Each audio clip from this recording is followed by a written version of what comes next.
Hamilton's America, first presented July 12, 2000, at Hamilton's grave in Trinity Churchyard. Many Americans' knowledge of Alexander Hamilton is nothing more than he was killed in a duel a long time ago. Hamilton is a victim of a compromised educational system and a society with disappearing values.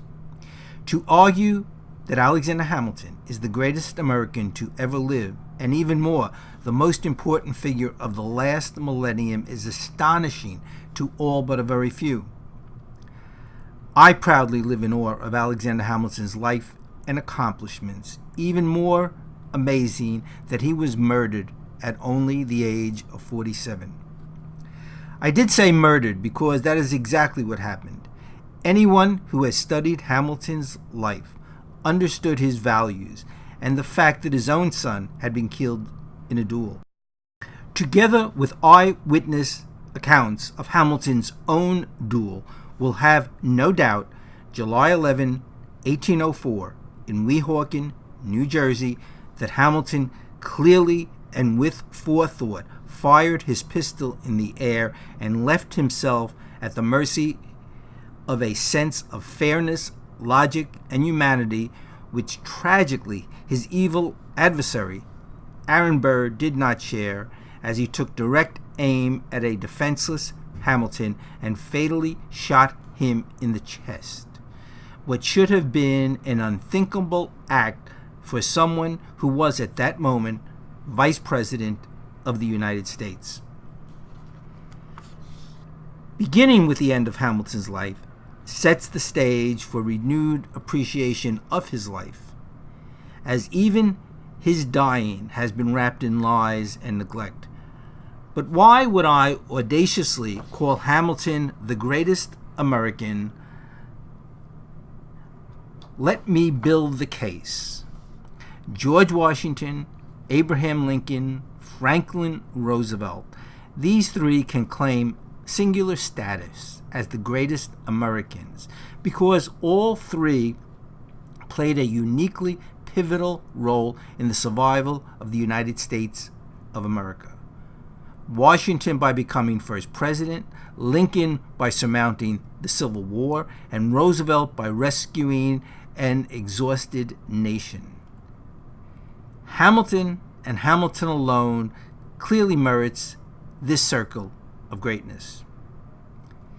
Had Hamilton not become the first Secretary of the Treasury in 1789 and not single-handedly devised the unique financial plan that is the very bedrock of our nation, had accomplished the impossible task of keeping these 13 disparate colonies, now states, together while paying off our national debts, and in so doing making American debt the rival in value and integrity of the largest and most powerful nations on earth.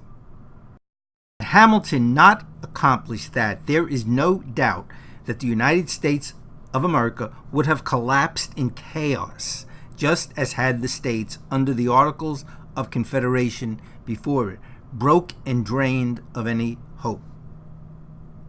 Now, if that is all Hamilton did, he is the equal of the most revered figures in our history, as his accomplishment, as explained, is as great as theirs in a realm beyond any of the other famous and important Americans. But while for Lincoln and Roosevelt, for all practical purposes, it was their presidency that defined their public lives. For Washington, there is also his service as head of the Revolutionary Army. Hamilton, in fact, played an important role in General Washington's army and a singular role in Washington's presidency. No one else can claim those distinctions together. As Washington's aide-de-camp for 3 years, Hamilton was at Washington's side constantly through all of the disasters which preceded success, and a strong argument can be made worth much further research that, in fact, Hamilton may well have authored many of the battle plans and strategic orders sent out to the commanders while Hamilton was at his side. There is no doubt at all, no more research is required, of the fact that Hamilton virtually ran the president for a mostly disengaged President Washington, and that, in fact, in whispered tones, Hamilton was often referred to as the Prime Minister during Washington's first term. Clearly, when all the facts come to light, Hamilton's stature rises and rises, but there is much more, although time allows me to do little more than wink at it. Hamilton's birth also separates him from Washington, Roosevelt, and even Lincoln, whose childhood poverty has been overstated. Not so Hamilton's. Born illegitimately to an impoverished, abandoned mother on the desperately poor island of Nevis in 1757, Hamilton's life might well have been over before it began. Instead, from the earliest age, he became self-educated, and barely in his teens, now on the island of St. Croix, he came to the attention of a local merchant who put Hamilton in charge of his dry goods store. From there, it was but a few short years, an indomitable ambition that brought Hamilton to New York, where he was accepted at, but quickly left, Columbia University to take up arms against the British, rising to the rank of captain in the New York militia while still in his teens. Now allow me rhetorical license to quickly swing forward past the end of the Revolutionary War, after Hamilton had been given a battlefield command at the Battle of Yorktown, and after the war returned to New York, where he in short order qualified to become a lawyer and then one of New York's most distinguished attorneys. Before turning his attention to the failing Articles of Confederation, Hamilton distinguished himself as one of the founders of the Manumission Society, whose purpose was to end slavery throughout the colonies. Hamilton, in fact, became the nation's leading anti-slavery advocate in many ways following the end of the war. Turning to the disintegrating Articles of Confederation, it was he and James Madison who devised the plan to reconvene the Congress under the Articles for the purpose of abandoning them and writing a new constitution. And Hamilton was, in fact, at the heart of the drafting of the Constitution virtually every step of the way, and most important of all, led the Herculean task of getting the new document ratified by the states, becoming the prime author of the Federalist Papers, widely considered the finest political tract ever written anywhere at any time in history. And then even more, it was Hamilton's leadership, more than anyone, at the New York State ratifying convention that led to the narrow but absolutely essential New York vote in favor of the Constitution. For these reasons and more, by the time of Washington's inaugural, April 30th, 1789, despite his even less than humble beginning, Hamilton was far and wide considered the most brilliant of all American leaders. And did he stop there? No.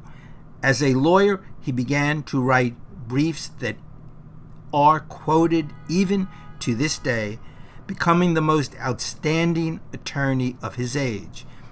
And more, Hamilton became a true entrepreneur, being the founder of the New York Post, the longest continuous published newspaper in America. And he was one of the founders of what is still today the Bank of New York, all the while remaining the leader of the Federalists.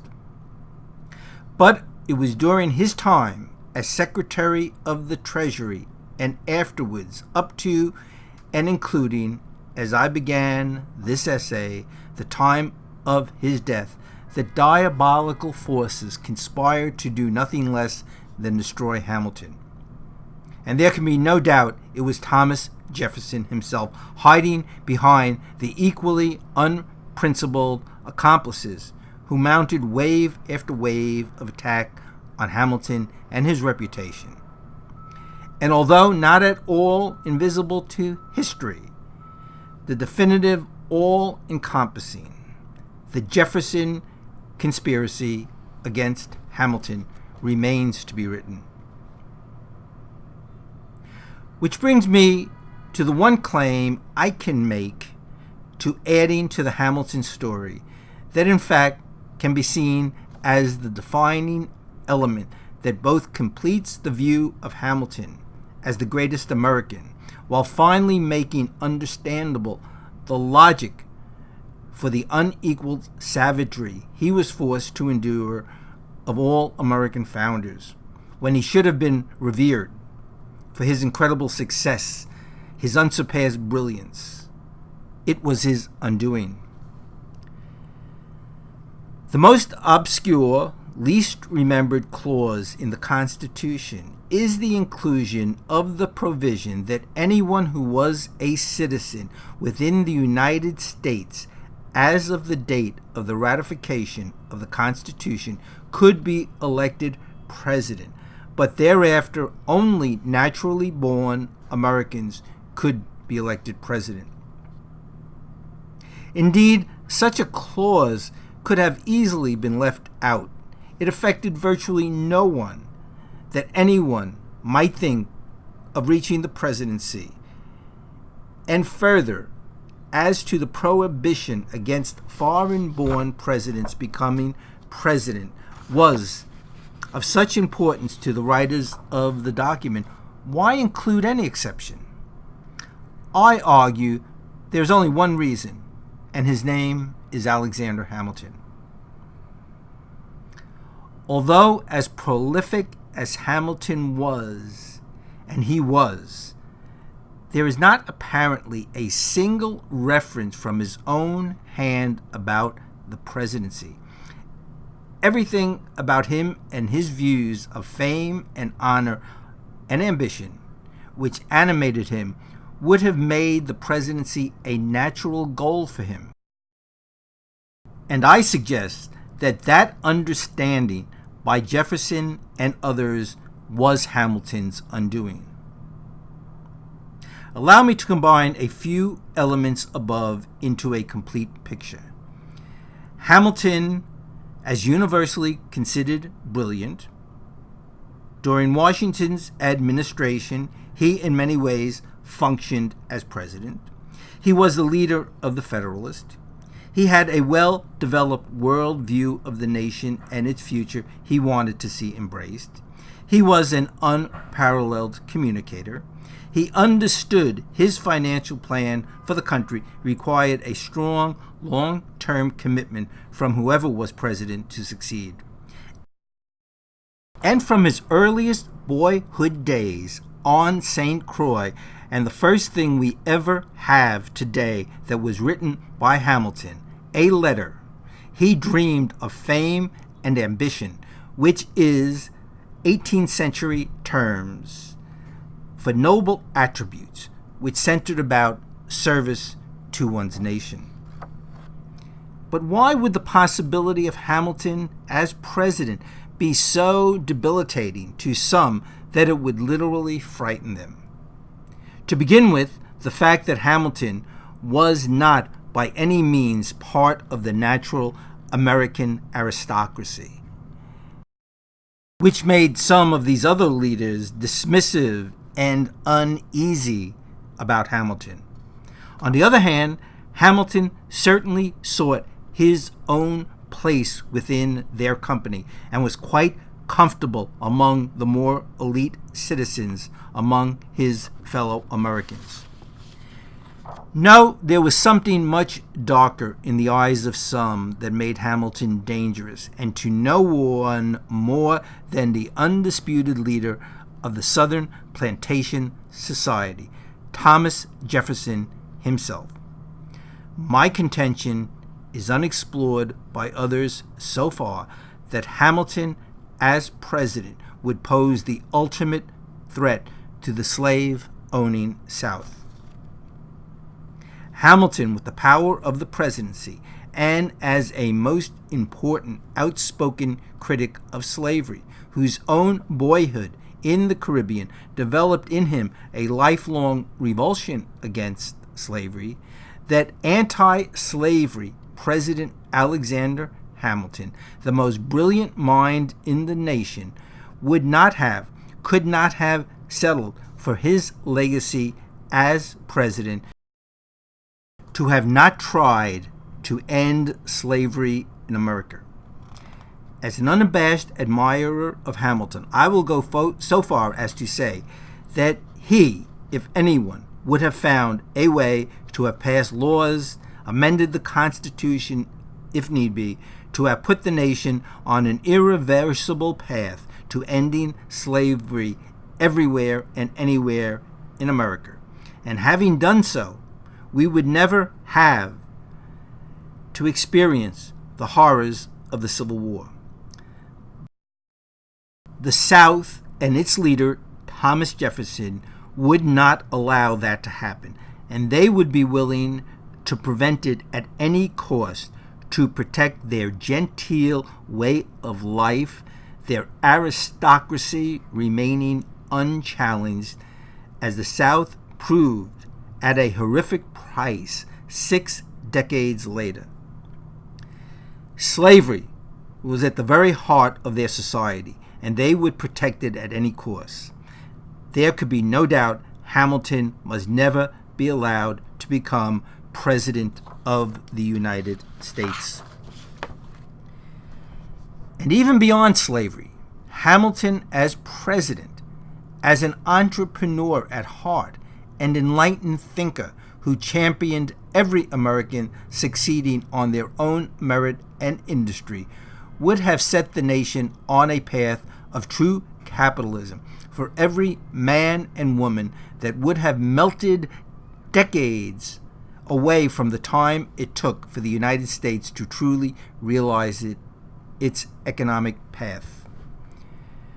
One can dream of how much more sophisticated and how much greater an impact American capitalism might have today if only Hamilton had actually become President Alexander Hamilton, as he deserved more than any American who ever lived, in my view. And finally, I do propose that even more that Hamilton is the most important individual of the entire last millennium. His life of only 47 years is more meritorious and far-reaching than any other figure of these last 1,000 years. And that, combined with the fact that his work as Secretary of the Treasury for all practical purposes created democratic capitalism. Hamilton invented the form of government in which private enterprise is the driving engine, allowing a nation to be both strong and functional as a democracy, and in necessary tandem, Hamilton invented the theory and the methodology by which government, in funding its own needs by issuing bonds, can do what, up until Hamilton, would have been considered magic: to monetize debt and turn it into a national wealth, especially for a nation that barely existed. Without Hamilton, there would have been no America as we know it, and no America to guide the world to democracy and free capital markets. We truly do live in Hamilton's America. It is only sad and will always remain tragic that Hamilton's reputation, first subject to assassination, then his temporal being murdered. We were not to ever experience the power of Hamilton's leadership in its completeness and fullness as President Alexander Hamilton. I have made some rather audacious claims on Hamilton's behalf as my contribution to this, our first memorial service in his honor in this millennium on July 12th, 2000. I can only pray that by one means or another, for one reason or another, others will decide to take up the challenge of bringing completeness to the understanding of Hamilton and his unparalleled place in American history, which I contend will not happen until the issue of Hamilton, the presidency, and slavery is fully explored as a single, all-encompassing theme. Let me end today with a prayer in honor of Alexander Hamilton at his grave in Trinity Churchyard on July 12, 2000. Rest in peace, Alexander. For as long as there is a United States, and probably long beyond, even to far distant galaxies, there will be those of us who will keep your memory alive, whatever stands in our way, and that just maybe sooner rather than later, with you as our inspiration and our guiding presidents, you will finally receive the honor and fame you richly deserve, and that a national monument to rival Washington's and Lincoln's to honor you will yet rise to draw your children, who are all of us, who continue even after 200 years and more to benefit from your life and your achievement for generation after generation from all corners of the earth. We to gather again and again to celebrate how very much we owe to you.